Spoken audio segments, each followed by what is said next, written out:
Tomás nació en Aquino, cerca de Nápoles, en 1225. Teólogo y filósofo, su pensamiento tuvo a Dios como tema central. Sin embargo, valoró debidamente la experiencia sensible y el poder de la razón, mostrando su filosofía una vigorosa tendencia hacia lo concreto. Su obra es uno de los momentos culminantes del pensamiento medieval, realizando la síntesis más acabada entre el aristotelismo y la doctrina cristiana.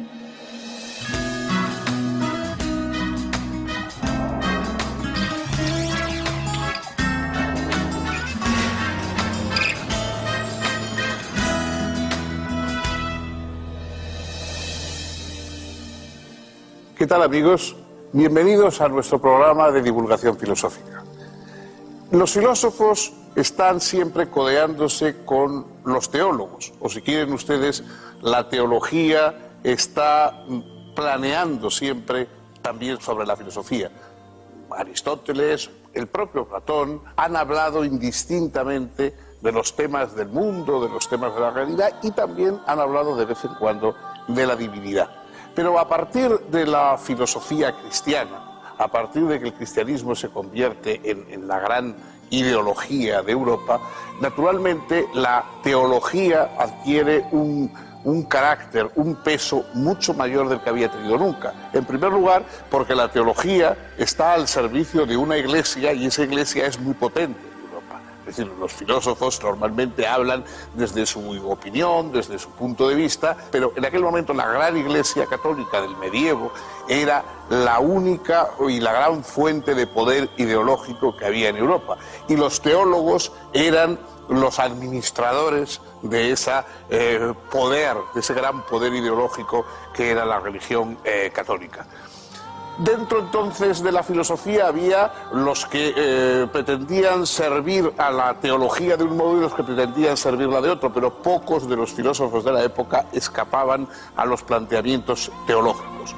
No fue una excepción Tomás de Aquino, el más grande sin duda de los filósofos medievales, el más potente, el más completo, y también, a pesar de que naturalmente era un hombre ortodoxo religiosamente, o a santo, como saben ustedes, tenía unas aportaciones que llegaron a ser importantes y casi, diría, revolucionarias. Por ejemplo, se convirtió en un abogado de las doctrinas de Aristóteles. Los libros de Aristóteles eran vistos con sospecha por parte de los teólogos católicos. Por una parte, porque era un pagano y por lo tanto que un pagano pudiera enseñar cosas a los cristianos no estaba bien visto. Y por otra parte, para colmo, porque las obras de Aristóteles habían sido conservadas por el mundo árabe, de modo que se duplicaba el que era un pagano que nos llegaba a través de los árabes. Estos no fueron argumentos que disuadieron a Santo Tomás de conceder toda su importancia a la filosofía de Aristóteles y a través de él de crear toda una filosofía cristiana apoyada en el aristotelismo. Si siguen ustedes con nosotros, van a ver desarrollarse la figura de este gigante del medievo y del pensamiento teológico.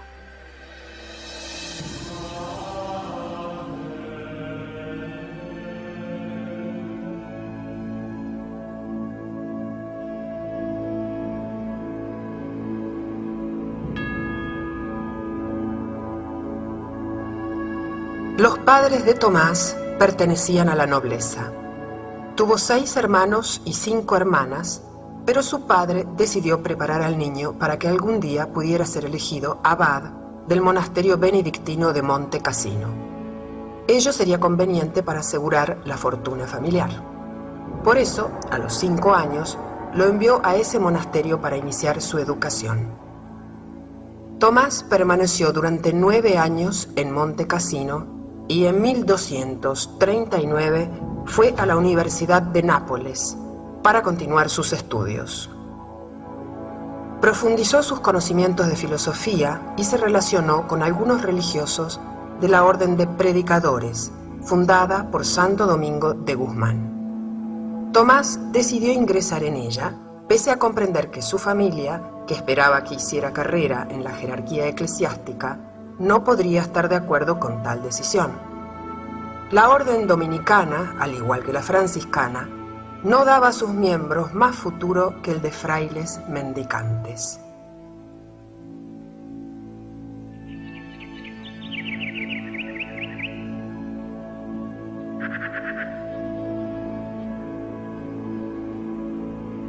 El padre de Tomás falleció en la Navidad de 1243 y pocos días después el joven fue admitido como novicio en la orden. Su madre, no dispuesta a permitir que su hijo renunciara a un futuro prestigioso para la familia, envió a sus hermanos a secuestrarlo y llevarlo a la fortaleza de Rocaseca en el reino de Sicilia, donde permaneció hasta fines de 1245. Finalmente, con la complicidad de sus hermanas, el corpulento novicio, que además de medir casi 2 metros de altura, era bastante obeso, se descolgó por la noche desde la ventana de sus habitaciones con una suerte de soga formada por sábanas y cortinas anudadas y escapó. Frente a los muros de la fortaleza lo esperaba el director espiritual de los dominicos, Fray Juan de San Julián, con 2 caballos. Ambos huyeron de inmediato a Nápoles. Luego de completar su noviciado, Tomás fue enviado a Colonia para estudiar teología con el maestro Alberto Magno. Allí permaneció entre 1248 y 1251 como discípulo y luego, una vez ordenado sacerdote, hasta 1252 como maestro bajo la dirección del propio Alberto. En 1252, el maestro general de la orden envió a Tomás a la Universidad de París como bachiller para hacerse cargo de una de las 2 cátedras que los dominicos allí regenteaban. Los franciscanos tenían bajo su dominio solo una. Entretanto, el resto de las cátedras eran impartidas por maestros seculares, quienes comenzaron a recelar a los religiosos, puesto que sus clases eran las más concurridas. Las tensiones desencadenaron choques violentos entre los estudiantes universitarios y medidas arbitrarias por parte del claustro contra los maestros religiosos. Los concurrentes a las clases de estos eran amenazados para que no asistiesen. Algunos alborotadores irrumpían en las cátedras para generar desorden. Se apedreaba a los maestros, que debían movilizarse con guardia armada, y se llegó a disparar flechas contra las ventanas de los conventos. El líder de los maestros seculares, Guillermo de Saint-Amour, hizo difundir un escrito en el que se responsabilizaba a los dominicos y franciscanos del malestar de la universidad. También les atribuyó, falsamente, un libelo injurioso contra el papado, que parece que escribió él mismo a ese efecto. Estas acusaciones fueron refutadas por los franciscanos Buenaventura y Tomás de York, y por el dominico Tomás de Aquino. En 1256, el Papa Alejandro IV puso orden en el conflicto e hizo desterrar a Guillermo de Saint-Amour. Asimismo, ordenó que el franciscano Buenaventura y el dominico Tomás de Aquino fueran admitidos en el claustro universitario. A pesar de la violencia de estos conflictos, Tomás encontró tiempo y tranquilidad espiritual para desplegar una actividad intelectual prodigiosa. Escribió y publicó comentarios bíblicos y filosóficos. Estudió y discutió diversos opúsculos de Boecio, así como las sentencias compiladas por Pedro Lombardo. Redactó numerosas cuestiones, entre ellas las del De Veritate, y terminó el primer libro de la Suma contra Gentiles.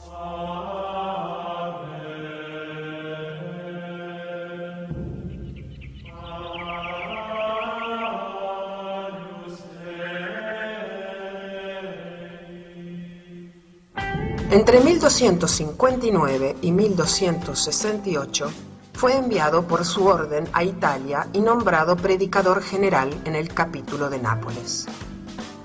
En cumplimiento de las obligaciones correspondientes a ese cargo, viajó frecuentemente a diversas ciudades italianas, residiendo donde se instalase la corte pontificia. En este período fue teólogo, consultor del Papa. En estos años terminó su Summa contra Gentiles y su comentario a la obra del pseudo Dionisio Areopágita. A pedido del Papa Urbano IV, redactó la glosa evangélica conocida como Catena Aurea y otros textos. También se ocupó de temas doctrinales, teológicos y filosóficos. Quizá fue este el período más prolífico de su vida. En 1267 comenzó a escribir una obra que pudiese servir de libro de texto para los estudiantes de teología. Era la Summa Teológica.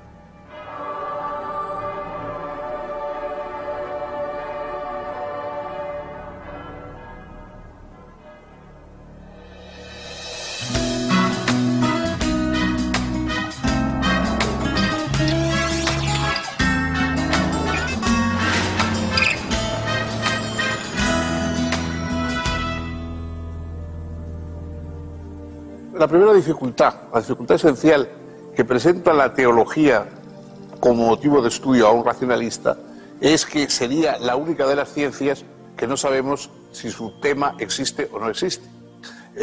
Naturalmente, para Santo Tomás de Aquino estaba fuera de toda duda la existencia de Dios, pero comprendía racionalmente que esta duda podía plantearse a alguien que no tuviera la fe.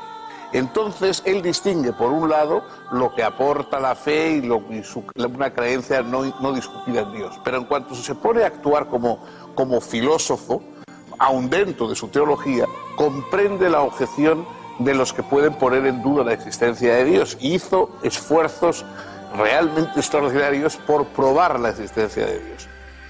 ¿Cómo vamos a hablar, cómo vamos a hacer elucubraciones teológicas sobre cómo es Dios, cuáles son sus cualidades, cuáles son sus atributos, etcétera, si no sabemos si existe o no existe? Previamente a todo lo demás, hace falta establecer la existencia de Dios.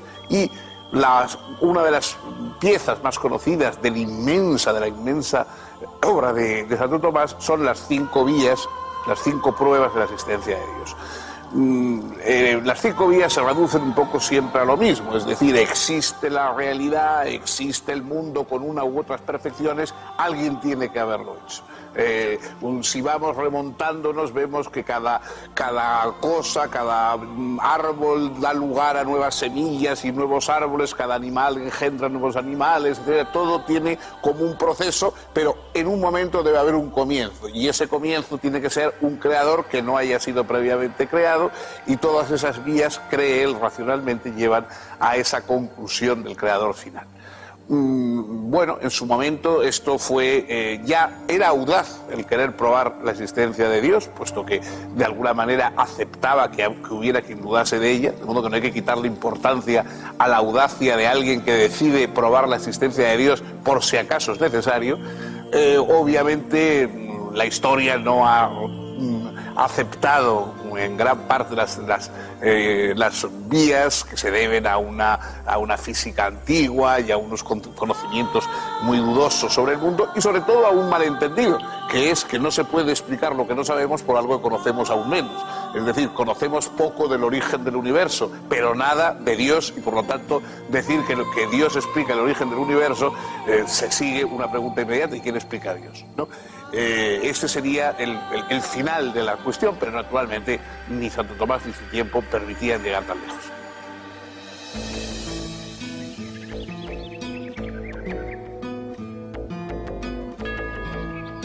Numerosas sumas o compendios de teología habían sido elaboradas en los siglos XII y XIII por diferentes teólogos. Se trataba de explicaciones completas y ordenadas de los diferentes aspectos de la doctrina católica. Pero la de Tomás era profundamente innovadora. Otros habían centrado la teología en la obra de la redención, en la Iglesia como cuerpo místico de Cristo, o en las obras y señales de Dios. Pero Tomás entendía que la teología no se ocupaba propiamente más que de Dios mismo, y veía todo lo demás solo en cuanto manifestaciones de la divinidad.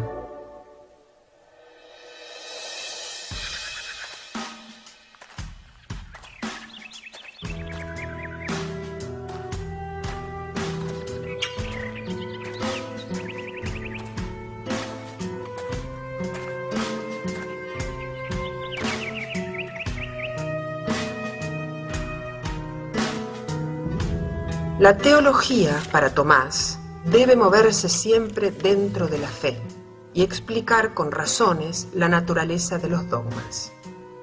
El elemento de autoridad es usado en su suma teológica con extrema sobriedad y solo recurriendo a las autoridades que el adversario admite o reconoce. En este sentido, la suma pretende movilizar las riquezas de la razón humana.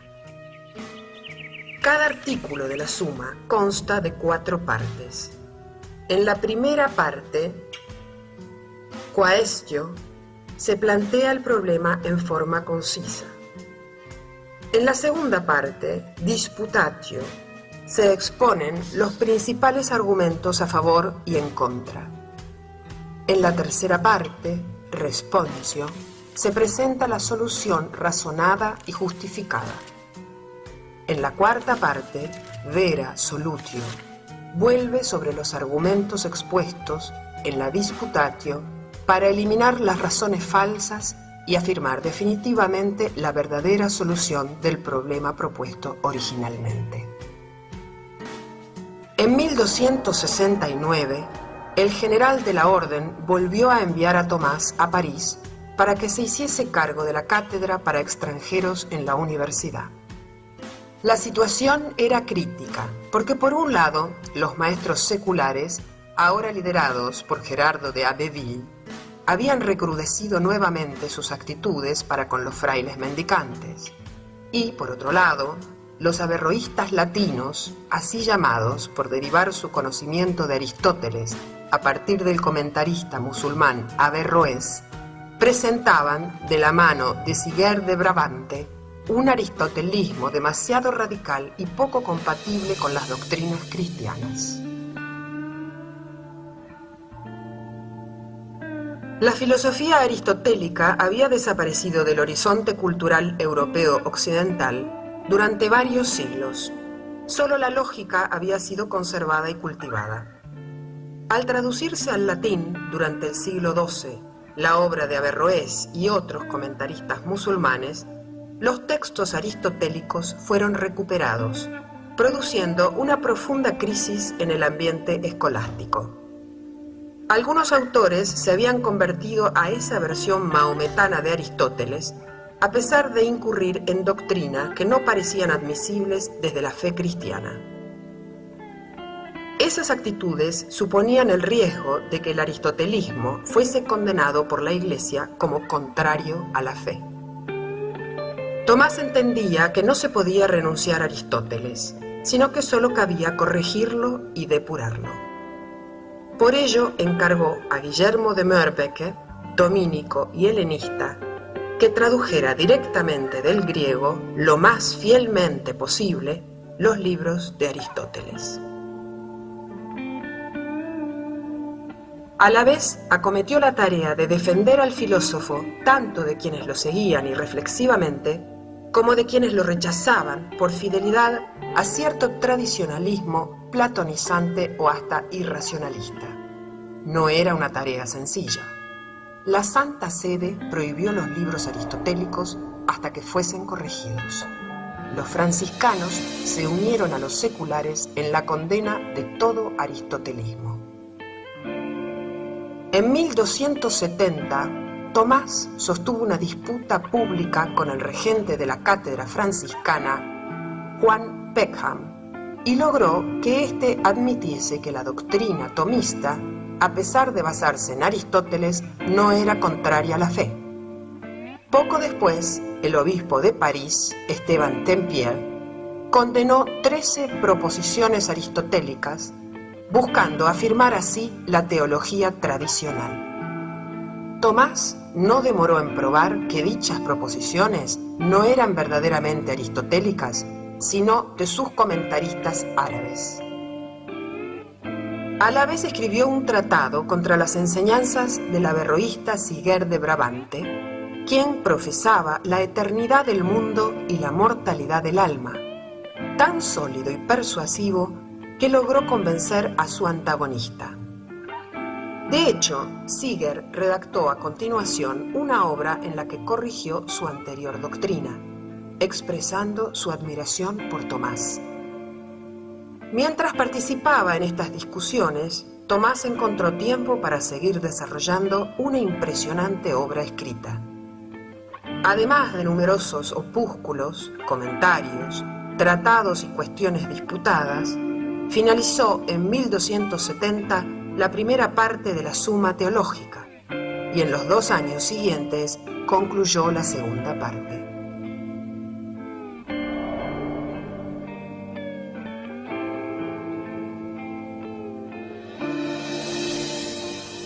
Las aportaciones de Tomás de Aquino al campo teológico fueron inmensas, es decir, escribió muchísimo, polemizó con los teólogos de su época, polemizó con los teólogos musulmanes, con los teólogos árabes que también conocía, realizó un esfuerzo extraordinario por precisar y por definir algo tan complicado como los atributos divinos, por hacer comprensibles racionalmente ciertas dogmas del cristianismo, por ejemplo, la transubstanciación, la Eucaristía. Pues bueno, eso exige una reflexión sobre qué es la esencia y la existencia de cada uno de los seres y hasta remontarnos a Dios. Es decir, el esfuerzo de Santo Tomás fue por poner la razón al servicio de una fe.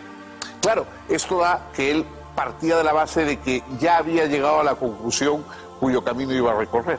En un momento define la filosofía como ancilla theologiae, es decir, la filosofía es criada, es la criada de la teología y tiene que servirla y tiene que llevarle las cosas que la teología necesite. Esto es un poco algo que va en contra del espíritu filosófico tal como lo entendemos. La filosofía precisamente lo que se hace es preguntar dudas, preguntar cuestiones que no sabe a dónde van a llevar. Santo Tomás está ya en el conocimiento de allí donde quiere llegar y lo que hace es brindar caminos racionales, pero para que lleven a una situación, a una condición que él ya ha aceptado de antemano. Es, por supuesto, un serio, digamos, argumento en contra de su propósito filosófico, pero no cabe duda de que la honradez y la determinación con que lleva a cabo ese intento racional de llegar hasta lo que está más allá de la razón son verdaderamente dignos de reconocimiento y sobre todo en su momento fueron y chocaron con conservadurismos que se negaban siquiera a plantear el que la razón pudiera escalar grados hacia la majestad de la divinidad.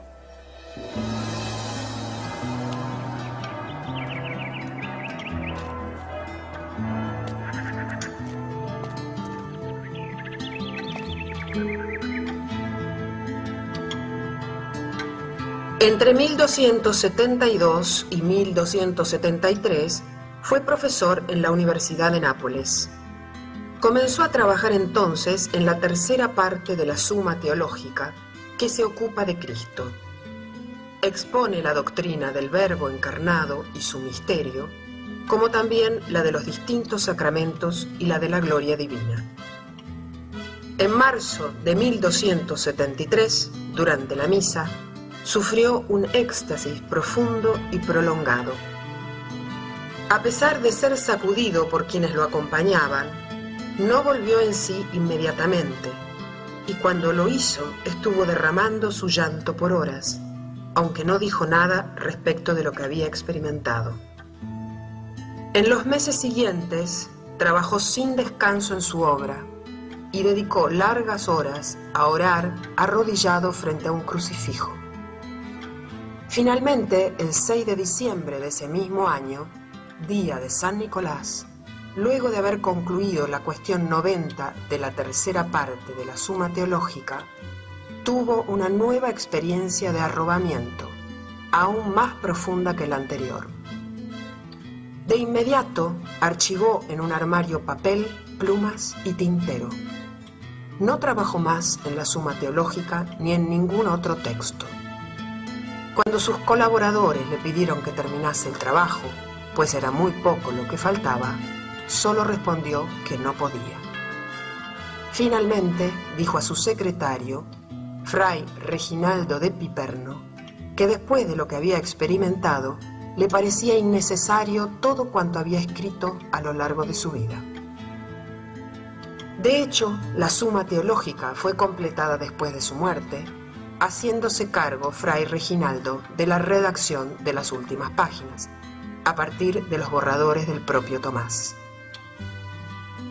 Al morir, Tomás dejó más de 130 obras, entre comentarios, sumas, opúsculos, cuestiones, conferencias y sermones.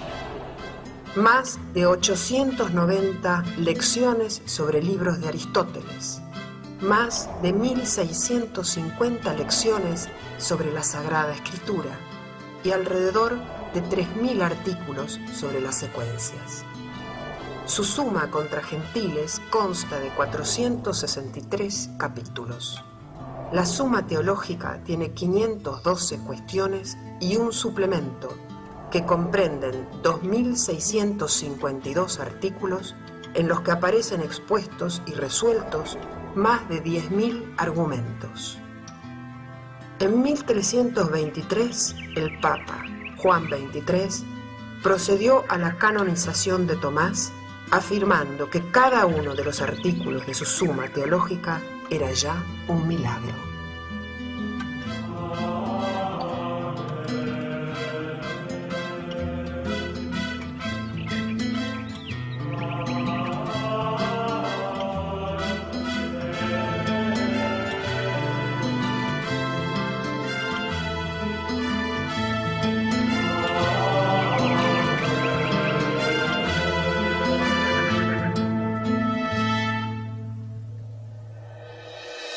Santo Tomás murió muy joven,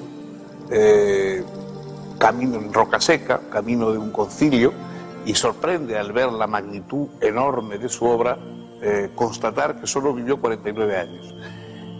La obra de Santo Tomás, que hoy, desde el punto de vista de los teólogos y de la Iglesia, es la piedra angular de todo lo que puede ser una filosofía cristiana, si es que este concepto de filosofía cristiana tiene algún sentido. Recuerdo a este propósito la broma de Borges, que decía que esto era como hablar de equitación protestante, ¿no? Bueno, pero en fin, si tiene algún sentido hablar de filosofía cristiana, hoy, naturalmente, la piedra angular es Tomás de Aquino. Pero no fue así en los años y los siglos posteriores a su muerte. De hecho, poco después de morir, muchas de las proposiciones de sus libros fueron condenadas por la Iglesia. Y tardó mucho tiempo en llegar a convertirse en el gran patriarca del pensamiento cristiano que hoy es. Prácticamente hasta el siglo XIX fue León X el que ya lo ensalza como el más grande de los teólogos y el más grande de los filósofos cristianos, y hasta ese momento prácticamente no había tenido reconocimiento, de modo que el auge y la predominancia de Santo Tomás es una cosa del siglo XIX y del siglo XX. Antes había permanecido casi en una situación o oculto o, en fin, un poco en dudas respecto a su ortodoxia, etc. Que Santo Tomás de Aquino fue una potencia intelectual extraordinaria, eso no cabe ninguna duda. Que fuera un filósofo en el sentido de perplejidad, de asombro, etcétera, que nosotros entendemos, eso ya es más dudoso, puesto que partía del hecho de la fe, y parece que partir de la fe es exactamente lo contrario del propósito de la filosofía. Pero no cabe duda de que su fuerza de razonante, la claridad con la que distinguía los diversos aspectos de las cosas, que cada vez que toma un asunto hace unos distingos, a veces un poco mecánicos, pero siempre pertinentes y que evidentemente se convierten en útiles y herramientas muy positivas, digamos, cuando uno quiere pensar por sí mismo sobre esos temas. Todo eso hace que su figura, que hoy a quienes no somos de alguna manera de creencias cristianas nos puede resultar un poco lejana, nunca pueda dejar de ser considerada como lo que es, como uno de los grandes gigantes del pensamiento occidental, más bien en el campo de la teología que en el de la filosofía. Hemos llegado con esto al final de nuestro programa. Síganos, por favor, continuaremos el próximo día, otro pensador, otro mundo de problemas y otro mundo de perspectivas filosóficas.